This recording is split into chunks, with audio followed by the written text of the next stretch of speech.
যারা ইসলামকে মানছে যুগ যুগ ধরে, তারা কখনো ইসলাম থেকে বের হয় নাই, ছাড়ে নাই। ওইভাবে যারা বুঝে শুনে ইসলামকে চর্চা করছে বা করে, ইসলাম এত শক্তিশালী যে তাদের জীবনের মধ্যে এটার প্রভাব সৃষ্টি করছে।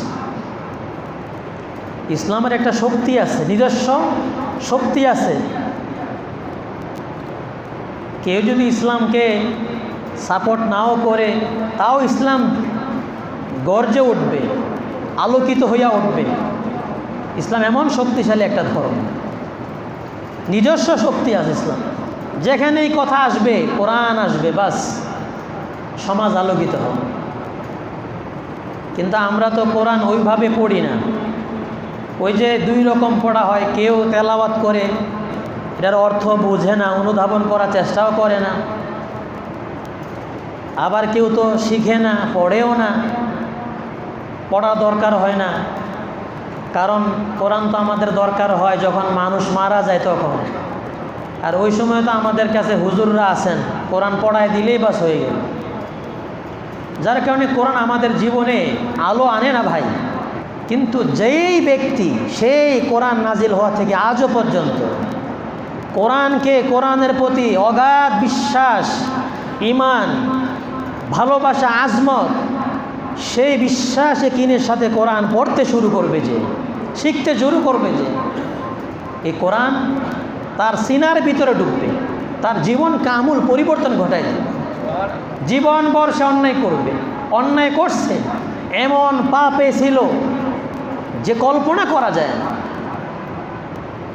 যে জীবনকে সে মনে করছে এটাই মনে হয় দুনিয়ার ভালো জীবন, আনন্দময় জীবন, বিলাসী জীবন, এর জীবনের চেয়ে উত্তম জীবন আর হয় না।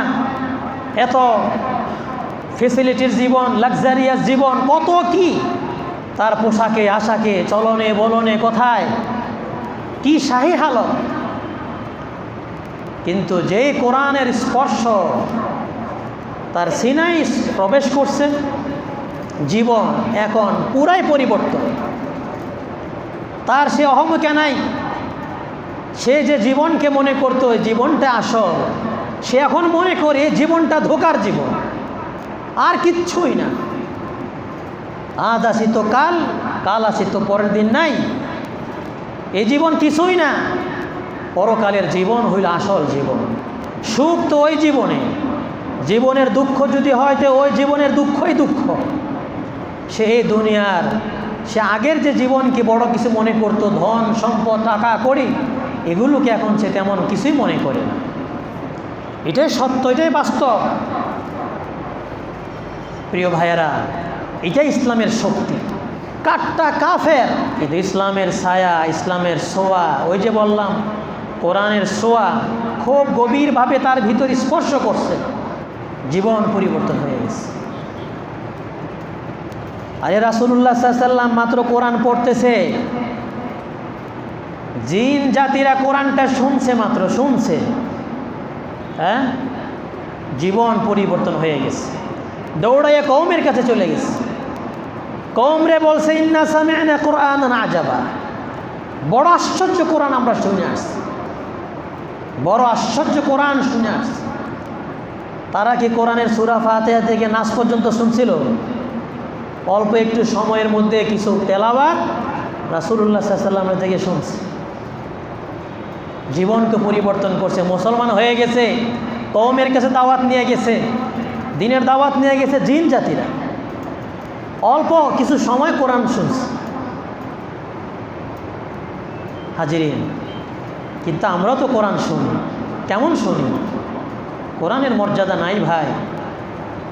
ঘরের মধ্যে গান লাগায় রাখছে, কি আজমত দিয়ে গান শোনে, আর তেলাওয়াত বাজায় রাখছে, এটারে শোনে না।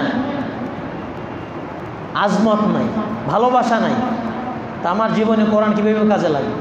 আমাদের জীবনের পরিবর্তন তো এই জন্যই হয় না। এমনকি রাসূলুল্লাহ সাল্লাল্লাহু আলাইহি ওয়াসাল্লাম মক্কা থেকে বের হইয়া মদিনায় যাইতেছেন, মদিনার এই লম্বা সফরে ওনার মুখে তখন উনি গুনগুন করে কি পড়তেছিলেন? ওনার মুখে তেলাওয়াত ছিল। কি ছিল? কোরআন তেলাওয়াত ছিল। সাহাবায়ে কেরামদের মধ্যে মুসআব ইবনে উমাইর, ইবনে উম্মে মাকতুম, ওনারা প্রথমে মদিনা হিজরত করছেন। ওনারা মদিনা হিজরত করে প্রথমে সবাইকে ঢালাওভাবে কোরআন শিখাইছেন। আর আমরা মুসলমান কোরআন শিখতে আমাদের জান বের হয়ে যায়। এইটাকে আবার শিখা লাগে। আমি কত শিখছি, জীবনে ডক্টরে শেষ করছি, কত শিখছি, কোরআন শিখতে পারলাম না। প্রত্যেকের জীবনকে জিজ্ঞাসা করেন, হে জীবন, হে আমার জীবন, আমি কি কোরআন শিখলাম? কিভাবে শিখলাম? কতটুকু শিখি? কতটুকু জানি কোরআন? কোরআনের মুজিজা তো এমন, কোরআনের আয়াতের মধ্যে এত মহিমা, এত মর্যাদা, এত ব্যাখ্যা। একে আয়াত যদি কেউ বারবার প্রতিদিন পড়ে, তার কাছে প্রতিদিনই মনে হবে কেমন যেন এক নতুনত্ব তার কাছে আসছে প্রতিদিনেই। অথচ সে কোরআন জানে, কোরআন মুখস্থ পড়ে, তাফসির জানে, তর্জমা জানে, সব জানে।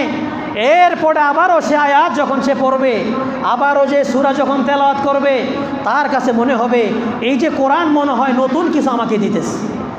কিন্তু বড় ব্যথা লাগে, দুঃখ লাগে যে আমাদের ঘরের সন্তানরা, আমাদের মুসলমানের ঘরে কোরআনের চর্চা নাই ভাই। এটা বড় দুঃখজনক। প্রত্যেকটা ঘরে যদি কোরআনের তেলাওয়াত হয়, শিখা হয়, এই ঘর কত সম্মানিত ঘর হবে কল্পনা করা যায় না। ওনারা মদিনায় গিয়ে কোরআন শিখাইছে সবাইকে, কোরআন শেখানো। আর আমার ঘরের 5 জন ফ্যামিলি, 6 জন ফ্যামিলির মধ্যে একটু চিন্তা করেন যে কয়জন মানুষ কোরআনটা পড়তে পারে ভালোভাবে। আর কোরআন শুধু শিখাই তো শেষ না, কোরআনের তেলাওয়াত, অনুবাদ জানা। দুনিয়ার শিক্ষাটাকে কত গুরুত্ব দিয়ে, কত টাকা পয়সা খরচ মানুষ করে, কত গুরুত্ব। এই জন্য মুহাম্মদুর রাসূলুল্লাহ বলছেন, আত-তুহুরু শাতরুল ঈমান ওয়ালহামদুলিল্লাহি তামলাউল মিজান ওয়া সুবহানাল্লাহি ওয়ালহামদুলিল্লাহি তামলাআনি আও তামলাউ বাইনাস সামাওয়াতি ওয়াল আরদ ওয়াস সালাতু নূরুন ওয়াস সাদাকাতু বুরহানুন ওয়াস সাবরু দিয়াউন ওয়াল কুরআনু হুজ্জাতুন লাকা ওয়া আলাইকা কুল্লুন নাসি ইয়াগদু ফাবাইউন নাফসাহু ফামুতিকুহা আও মুবিকুহা। সহিহ মুসলিমের হাদিস, কিতাবুত তাহারাতের প্রথম হাদিস। বিশ্বনবী মুহাম্মদুর রাসূলুল্লাহ বলেন, আত-তুহুরু শাতরুল ঈমান, পবিত্রতা ঈমানের অর্ধেক। পবিত্রতা কিসের অর্ধেক ভাই? পবিত্রতা। আমরা যেন সবসময় পবিত্র থাকতে পারি, ওযুটা যেন ভালো হয়, টয়লেটে যাই, এখানেও যেন আমাদের ইস্তেঞ্জা পরিষ্কার পরিচ্ছন্নতার আসলে নির্দেশ মতো হয়। মায়েদেরকেও শিখাইতে হবে, মেয়েদেরকেও শিখাইতে হবে। পবিত্র বড় লাভের জিনিস।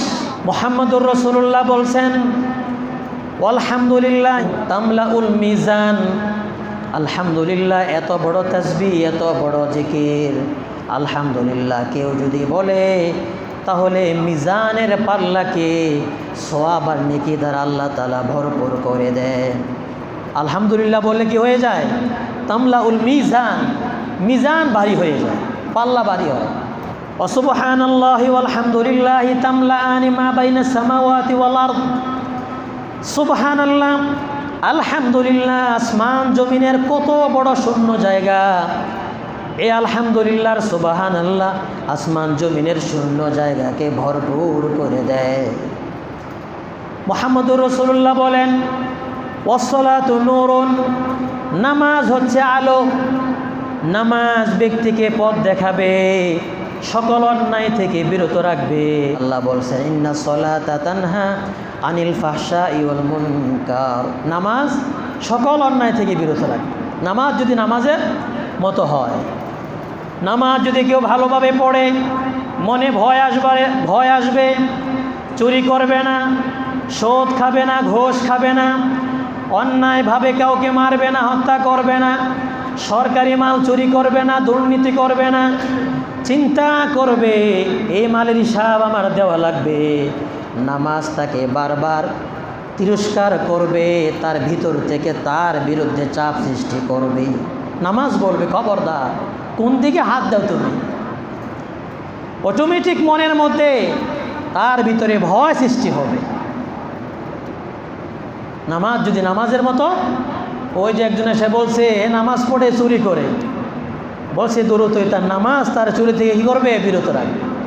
ভাইয়েরা, বড় কষ্ট আমাদের দেশ, তাই না? মাতৃভূমি বাংলাদেশ, কতজন কত কিছু করে, বাংলাদেশের উন্নয়ন হয় না, কত সমস্যার মানুষ আছে, খাইতে পারে না। আর রন্ধ্রের দুর্নীতি, কি পরিমাণ দুর্নীতি কে বলবে? হ্যাঁ, শত শত মানুষ আছে খাবার ঘরে নাই। আল্লাহ বলছে ওফি আমওয়ালিহিম হাক্কুল লিসাইলি ওয়াল মাহরুম, সম্পদ দিয়া বেটাগিরি দেখায়ও না, এই সম্পদ কার? আমার সম্পদ। গরিবের ঘরে ঘরে সম্পদ পৌঁছাও। তুমি তো জায়গা জমির অভাব নাই, আরো করো, দান করো, মানুষের খোঁজখবর নেও।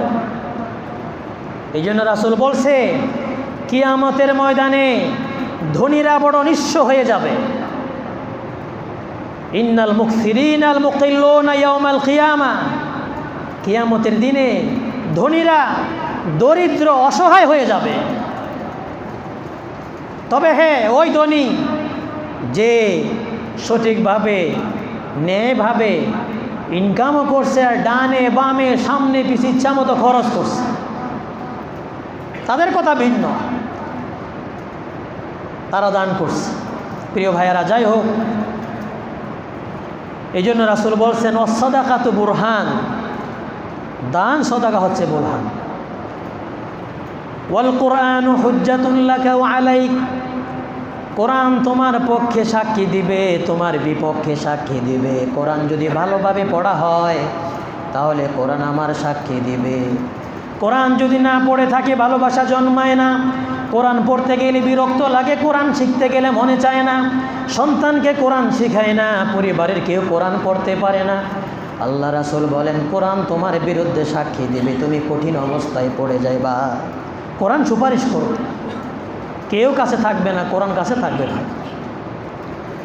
মুহাম্মদুর রাসূলুল্লাহ বলেন কুল্লুন নাস ইয়াগদু, পৃথিবীর প্রত্যেকটা মানুষ সকাল করে, সকাল করার পরে ফাবাইউন নাফসাহু, সকাল করার পরে প্রত্যেকটা মানুষ নিজেকে বিক্রি করে, নিজেকে বিক্রি করে আমলের বিনিময়ে।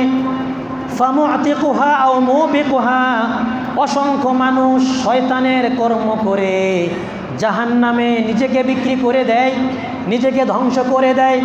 ফামুআতিকুহা, আবার কিছু আল্লাহর বান্দারা আছে যারা আল্লাহর কথা মতো চলে, সকালবেলা ঘুম থেকে উঠে এই জাহান্নাম থেকে ওই আমলের বিনিময়ে জাহান্নাম থেকে মুক্তি করে। ভালো কাজ করে কেউ জাহান্নাম থেকে নিজেকে মুক্তি করে, আর কিছু মানুষ কি করে, নিজেকে ধ্বংস করে দেয়।